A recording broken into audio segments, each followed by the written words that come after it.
Okay, hi guys. So, before the sun goes down, actually I think we have a little while so we should be okay. But it's finally decent enough. I want to start the lesson on our circle, on how to start a ritual circle. It's funny, my eyes are not great, so I'm like, is something wrong with my eyebrows? And now it just looks like that. Okay. So I'm going to start with just kind of a general outline of what a circle is, why we need to make it, and what it protects once you make it. And then I'm going to show you how to actually physically create a circle in an outside space. We'll talk about the differences between outside and inside space for this. So if you go by Scott Cunningham, he talks about, which is what I'm going to go by to start out with, and then tomorrow I'll kind of talk about some of the differences between him and some other teachers. So the circle, first of all, is this, you're creating the space between worlds. So it's the space that's between our physical world excuse me, and the astral realm, that is the worlds of the gods and goddesses and spiritual guardians. And so the spiritual world and our world, we're creating a space as a go-between, so that the guardians and the gods and goddesses and the spirits that we want to call into our space feel welcome, and they are protected, and we are protected while we are communing with spirit. Okay, Scott Cunningham defines it as a well-defined, though not necessarily physical, temple. So when we create this space, you're going to keep in mind that what is inside this space is a temple for the duration of how we use it. The circle is something ancient that Wiccans and pagans and all nature-based religions have picked up with and learned to use for our spiritual space.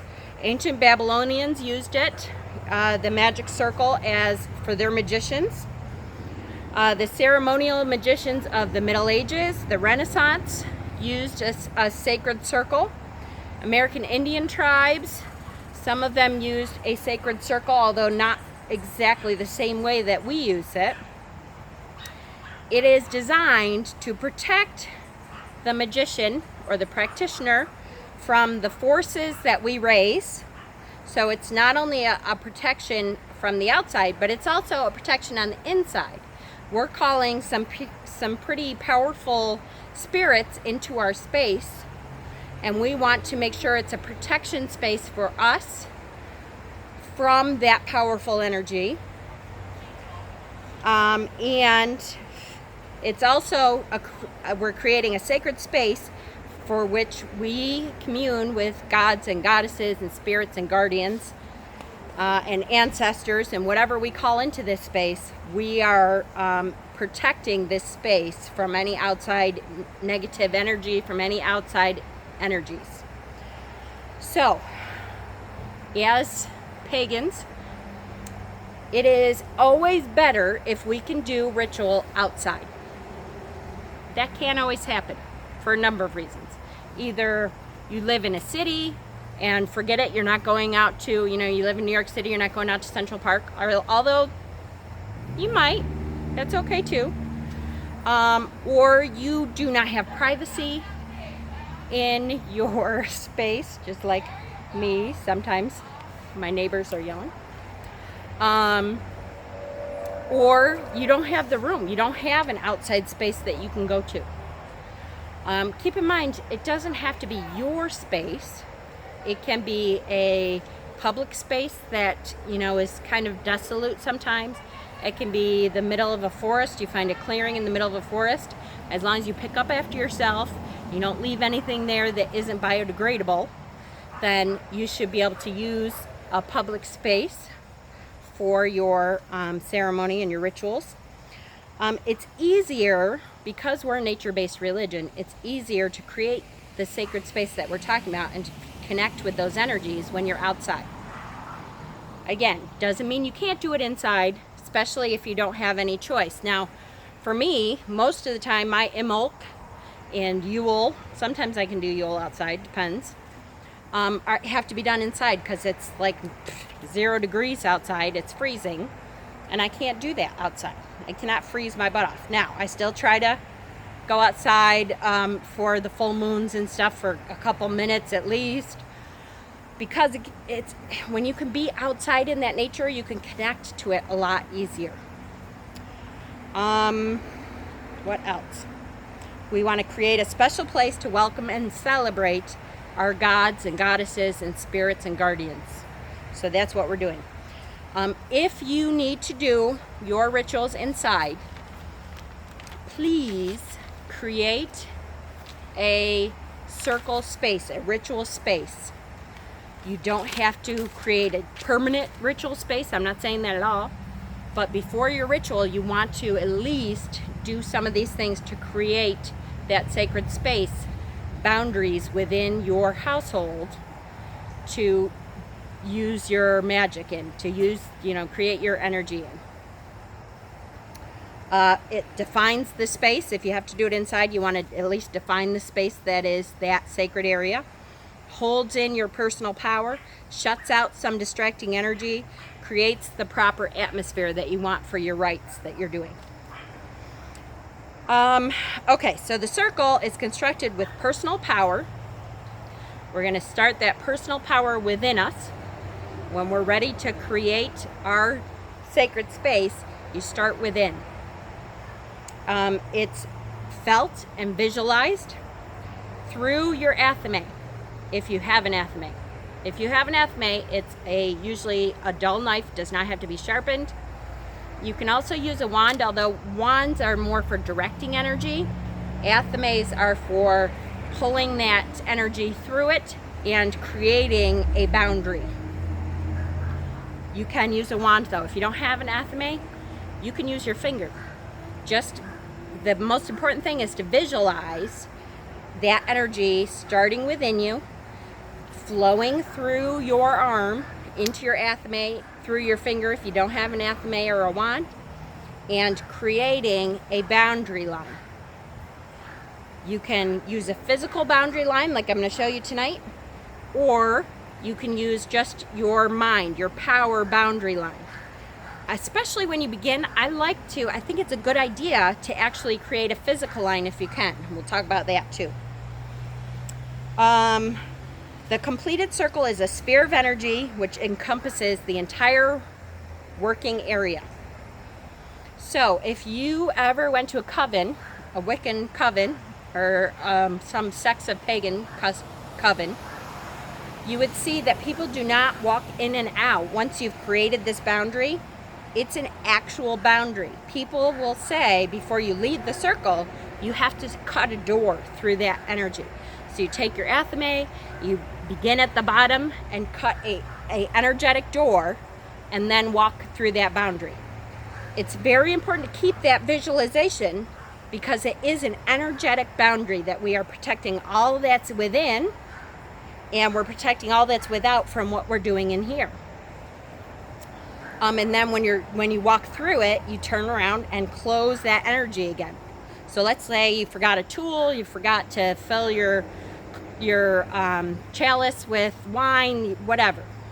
You need to go to the bathroom all of a sudden, create that door, walk through it, turn around, close the door, do what you have to do, and come back in after kind of cleanse that energy away and walk back in, cut the door, walk back in, shut the door, okay? And all that visualization is very important for the energy, for your energy. You want to treat this as a real thing because that boundary is a real energetic boundary. You do not want to not treat it as a real thing because it's not going to do much protection if you are like, it's no big deal. Not that, I've had my kids walk through and I'm like, oh great, you just walked through that boundary. But to me, I always picture that boundary kind of like sucks in. Like if they were to walk through, it sucks that boundary inwards and then pops back out with them. And I'm like, hey, stop there. I won't let them walk all the way through it. Stop there, go back, and go around the boundary. Okay, so you can create an actual physical boundary. You can do that with string, with clothesline, with chalk. You can draw an outline of chalk. With objects, you can place rocks, shells, flowers, pine boughs, stones, quartz crystals, tarot cards, salt. You can create an actual physical boundary. Sometimes, especially when you're first starting out, sometimes you need to create that in order to help you visualize where that boundary is. I still sometimes do it. I don't do what I'm going to show you all the time, which is I'm laying an actual string down. But I will definitely put something in the four corners, north, south, east, west, the elemental corners, to say this is where the boundary is. Okay? So, Scott Cunningham, in his book here, Guide for the Solitary Practice, and again, we're going to go through solitary stuff to start out with. If you guys want coven stuff, let me know. I'll do them separately. But Scott Cunningham recommends 9 feet in diameter with the cardinal points, which means the elemental north, south, east, west, lit with candles or marked in some way for that element. I will show you that. We're going to do that when I'm done talking. So in the north, so how do you get it? If you have a smartphone, download a compass app. Download one that has good, comments. What do you call it? The rating is really good because then you know it's pretty good. And actually mark off, this is true north. So that will be earth. North is earth. Now there's some pagan sects that see north as something else, and that's okay. If you feel that it's something else, that's all right. Most pagans see north as earth. That doesn't mean you have to. Again, if something else feels right for you, do that. That's okay. South, you want to mark south, is fire. East is air. West is water. Okay? And what can you do in those four cardinal points? So for north, it's earth. There's a whole bunch of stuff you can do. You can do a big rock. You can do a bowl of dirt. You can do a bowl of salt. You can do your pentacle. You can do a log. You can do, a bowl of moss. Whatever says earth to you, mark that cardinal point with earth. East. So east is air. And that can sometimes be a little bit harder because air, we can't see air. So what can we see? We can see incense smoke. So you can put your censer as your cardinal point with the incense billowing. You can do feathers. I'll show you tomorrow once I actually set up the altar space what I do. You can birds, like ceramic birds, butterflies. What else have I done? I'm trying to think. I don't have it over here right now. There's all kinds of stuff you can do for air. Anything that smokes that you can see that billowing smoke and how it interacts with the air, that's fine. So in the south, it's fire. So what do you want to do in the south? That one's the easy one. You can do a candle. You can do, I do like my little burning pit. And I create a little fire right before I start my ritual. And then west, you can do a bowl of water, a bucket of water, a shell, a little mermaid figurine. There's a whole bunch of stuff for water too. Water is an easy one too. Okay, so be aware. Once you have created this boundary, and we'll talk tomorrow, I will go through the actual invocations of how to do ritual, but there's kind of, this is the setting up part. But be aware that once you create that boundary, I don't know if you can tell already, and I haven't even said any invocations, but the air within that boundary will feel different than outside of it. There is an energetic boundary that happens, and sometimes it can get real warm within your circle. So be aware. If it is July and 90 degrees, think about maybe not wearing your big, huge velvet ritual robes. It's going to be awful hot. That doesn't mean you can't wear something special to ritual. I have special things. No, not right now. Sorry, I'm getting a call. I have special things for ritual that I use, and we'll talk a little bit more about that tomorrow. But it will feel different. It will actually feel different. There is 9 basic components of ritual, which is what we're going to really go over tomorrow. We'll start going over that. But I'll give you the 9 basic components of every ritual you do will be purification of self, purification of space, creating sacred space, invocation, ritual observant. So that's either why you're doing this. Either it's a Sabbath, Mabon is coming up next week, or it's the full moon, or whatever you're actually doing that ritual for. That's the ritual observant. Energy raising, earthing the power. So the power that you already gathered has to be put back into the earth, because you don't want to just cut the circle off and leave all that energy hanging out. Thanking the goddess and God, and then breaking the circle. I know I've screwed up, sorry. Breaking the circle.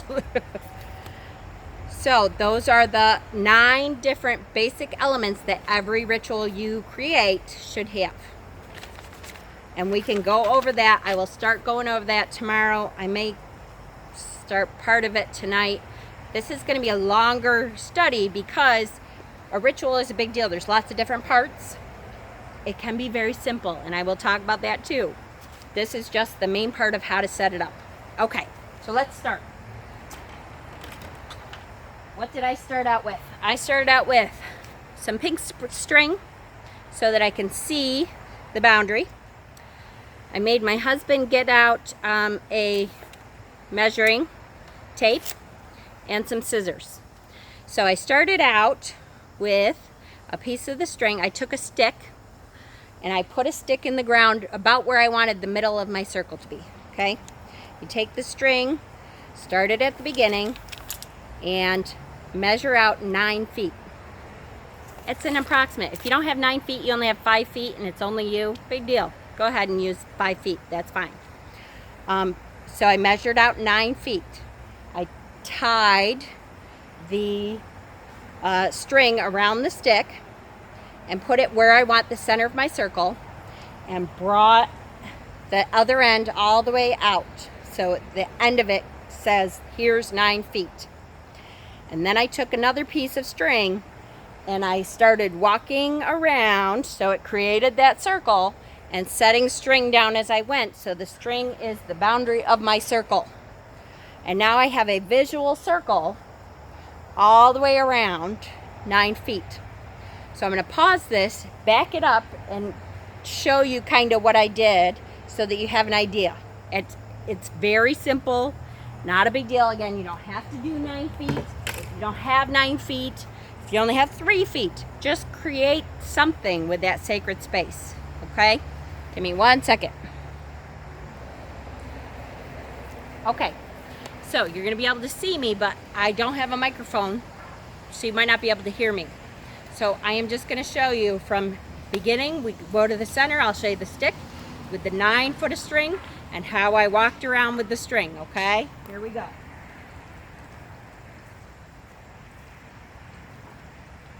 So right here, I put my stick. This string is 9 feet long, so I pulled it out. And I started here. Here's 9 feet. I dropped that string. Actually, I keep it and have another piece of string. And I start walking. Here I come. Here I come. So here, drop some string. As I go, I'm dropping string all the way around. Here's another piece. Keep going all the way around here. So I'm taking all the circle. All the way around. All the way around. And back here.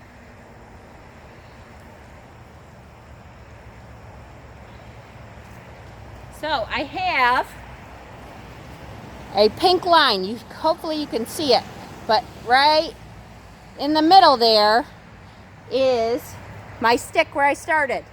And then I just dropped string as I went all the way around, and it created my circle. Okay, so what I do next?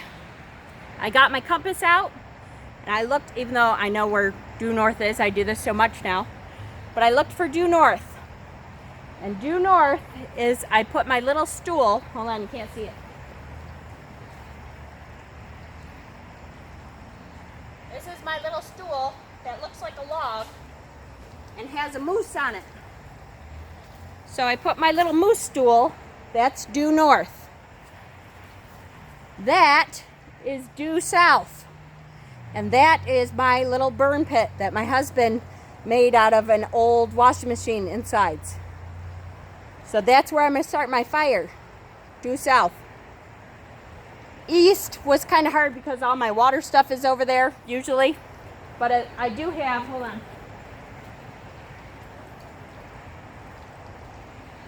A little hummingbird and a wind catcher. So that is for due east. That's for air. And then due west, I have, you can't see it, I have a big barrel here that has water in it. Can you see that string? Hopefully. So I have created that space now. And that's good. Now I can put my altar inside that space. Now it's not ready. It's not a sacred space yet. But I have a defined space and I can see my 4 cardinal points. So now I can pull my altar on the inside of it, either right in the center. I like to do mine mostly in the north. I kind of face the altar to the north. So I have all this room to do the run around that I want to do. And I don't have to run around the altar and stuff. It depends on the ritual though. Sometimes I do it in the middle. But we'll talk about how to create that sacred space, how to cleanse it, how to cleanse yourself. That will be the next video. This was just what I needed to do outside for sure to get you to visualize how to make that circle. Again, if you are inside and you cannot have a 9-foot space, does that mean the gods are going to say, oh, screw you? You don't have a 9-foot space outside, so I'm not coming with you? I don't care what you do? No, it does not. It means you may have to work a little harder, though, to energetically feel your sacred space. So make sure you actually set up some kind of area that is a ritual area just for that time. You don't have to, like I said, you don't have to make an entire room your sacred space. If you have the room, great, do that. If you don't, that's okay. Just create that space for that time. Okay, so the other thing is, what if you live with your parents don't know about this, and forget it, you can't do a ritual. I'll tell you about that too. You can still do ritual. You can do a little ritual right in your bedroom.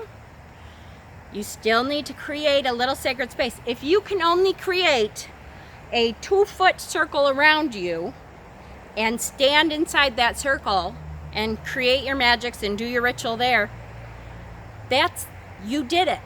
You created. The important part is to create a boundary between the outside world and yourself and the gods, because you're inviting the gods and goddesses and spirits and energy to come and commune with you to celebrate something that is important to you. So you want to create that space so that they feel comfortable coming in and any outside energies are not influencing what you're doing. Okay? Hopefully that makes sense. I'm so glad I finally got to at least get outside. Tomorrow I think it's supposed to be nice again. So hopefully when next we meet tomorrow, I will have the altar in the center. We'll kind of talk a little bit, even though I did a whole video already about the altar. I'll just talk a little bit about what I have on the altar and why.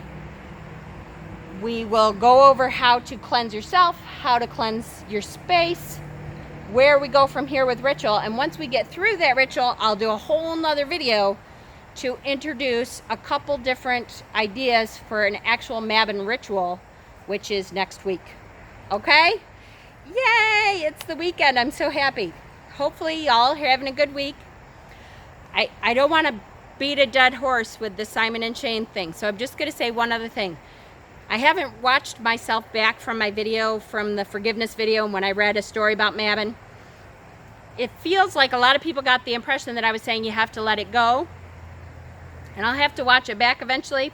I'm sorry if you got that impression. That's not the impact that I wanted to have. I just wanted to explain to you a story about how you can start to allow them their space to do what they needed to do, and we can sit in our own space, and whatever that space needs to be for you, again, is fine. That's your space. If you don't feel comfortable, that's okay. That's your comfort zone. You have to be comfortable with where you are. I was trying to just allow as many people as can to leave that where it needed to be and move on where we are going in a different direction. Okay? Yay! Blessings. Start your weekend off great. Do something wonderful with yourself.